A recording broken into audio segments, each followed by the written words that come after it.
Cumprimentamos a todos com a paz de nosso Senhor e Salvador Jesus Cristo. Estamos iniciando mais um programa EBD na TV. Nós estamos iniciando hoje o segundo trimestre de 2015.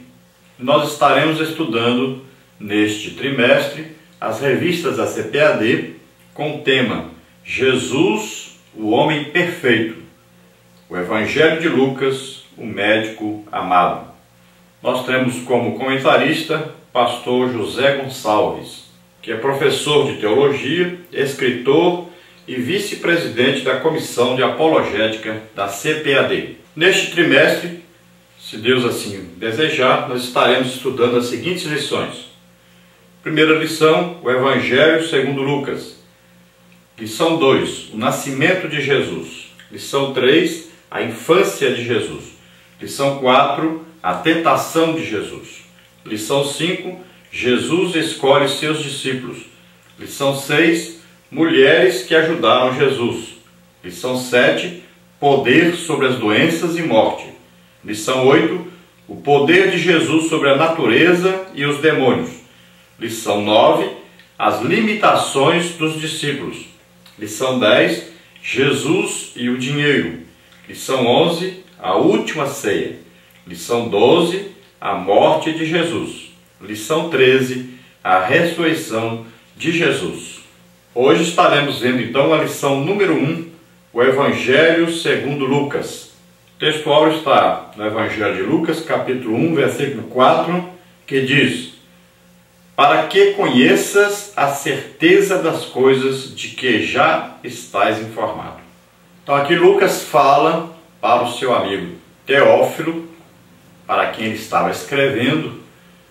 É como se fosse aí uma coletânea de documentos, de testemunhos, e que Lucas reúne tudo, escreve então um livro, e esse livro é enviado a Teófilo.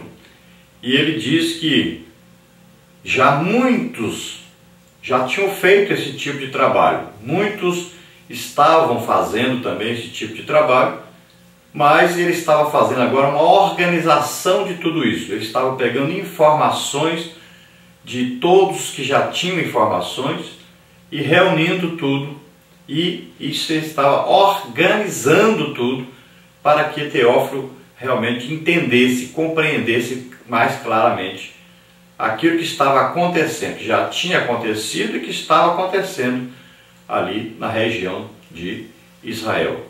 Falando a respeito então de Jesus, do nascimento de Jesus, da vida de Jesus, da morte de Jesus, da ressurreição de Jesus. A verdade prática disso: o cristão possui uma fé divinamente revelada e historicamente bem fundamentada. Então o cristianismo não é apenas uma fé divinamente revelada, não é só aí no reino espiritual, mas existe também o quê? Uma história. Existe uma documentação, existem provas que comprovam o que está escrito na Bíblia. Não é só pela fé, porque se fosse só pela fé, também seria cristianismo, também traria salvação, mas existem também as provas históricas, para que o homem não tenha desculpa, para que o homem não tenha como dizer: eu não sabia, não existia prova nenhuma, é só pela fé, eu não tenho fé. Mas a própria história também registra os fatos que aconteceram ali em Israel, na época que Jesus estava aqui na terra, como homem. Então veja só que existem as provas da fé e existem as provas da história. Existem também as provas até da natureza da existência de Deus, como está em Romanos capítulo 1. Mas também existem as provas históricas. Existe também aí quanta coisa que foi descoberta para se confirmar o que está escrito. Quantas escavações foram feitas e se comprovou que realmente o que está escrito é a verdade. Então a arqueologia também vem confirmando, além da história, temos também a arqueologia confirmando a palavra de Deus. Então nós temos que saber que o cristianismo, ele tem aí como base também a história.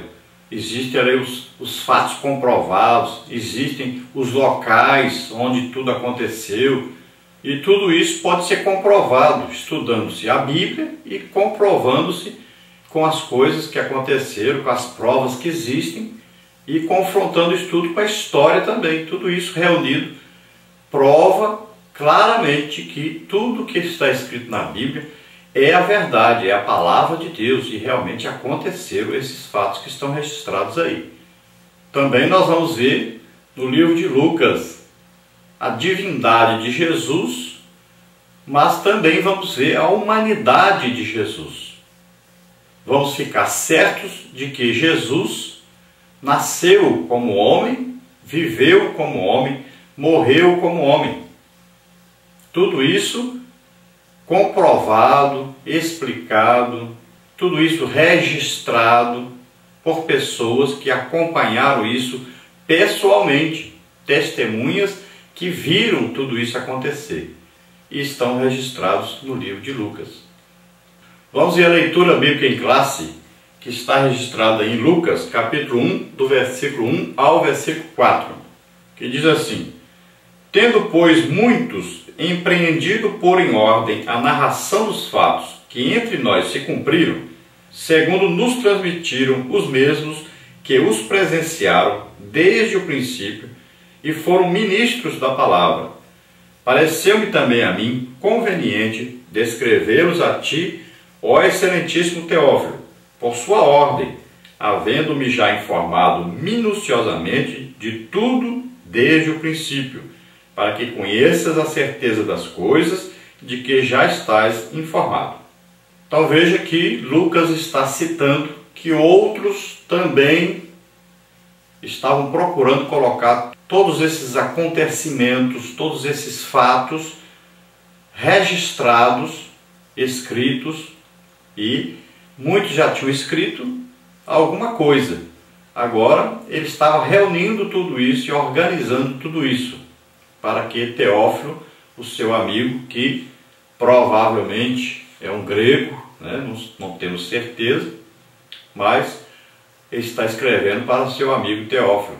E Lucas não escreve apenas o Evangelho de Lucas, mas ele escreve também o livro de Atos dos Apóstolos. Nós podemos dividir aí o Evangelho de Lucas em duas partes, e estamos corretíssimos quando fazemos isso.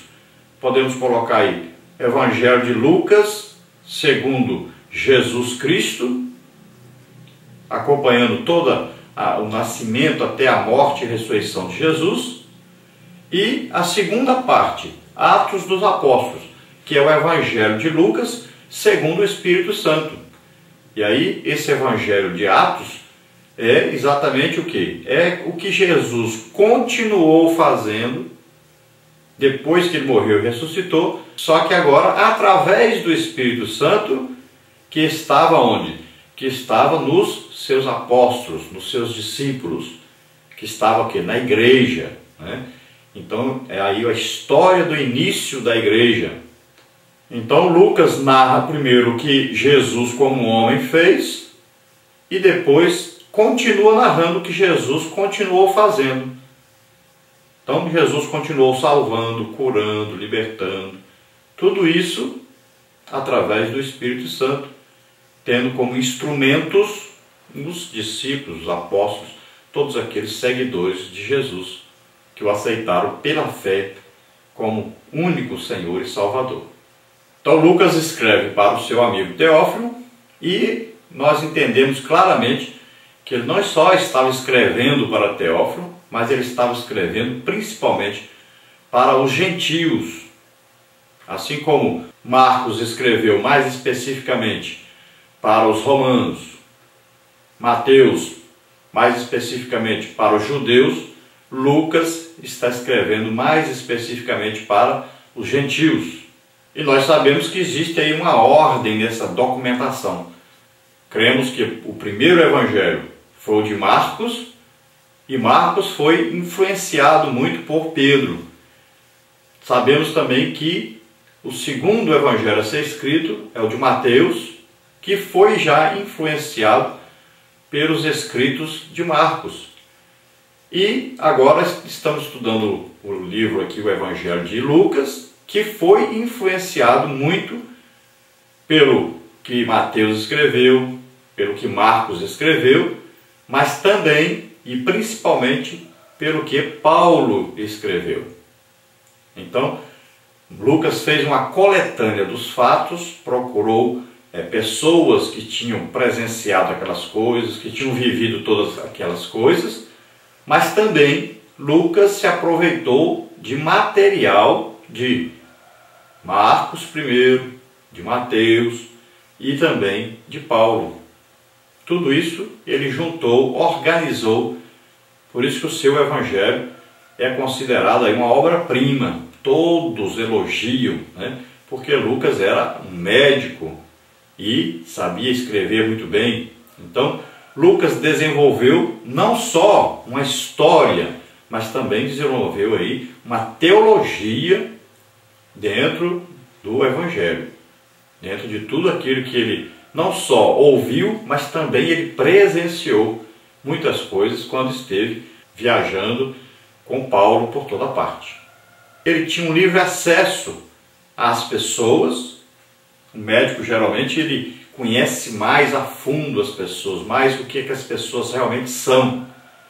Se nós olharmos aí um pastor, ele olha o lado espiritual da pessoa. Se nós olharmos aí um advogado, ele olha o lado ruim das pessoas. Já o médico, ele conhece mais integralmente a pessoa como ela é. E o médico Lucas, então, ele escreve as coisas assim mais pessoais, ele enxerga melhor quando se fala de uma doença, quando ele identifica qual o membro que está doente. Então tudo isso tem aí uma facilidade então para Lucas, já que ele era uma pessoa culta e também já que ele tinha esse maior contato, ele podia ter uma maior intimidade com as pessoas, porque ele era médico e podia penetrar mais fundo nas observações que as pessoas faziam. Ele poderia perguntar sobre detalhes, é isso que ele faz. Então o seu evangelho é um evangelho mais detalhado e um evangelho mais fácil de ser entendido por aqueles que não são judeus e que não são romanos.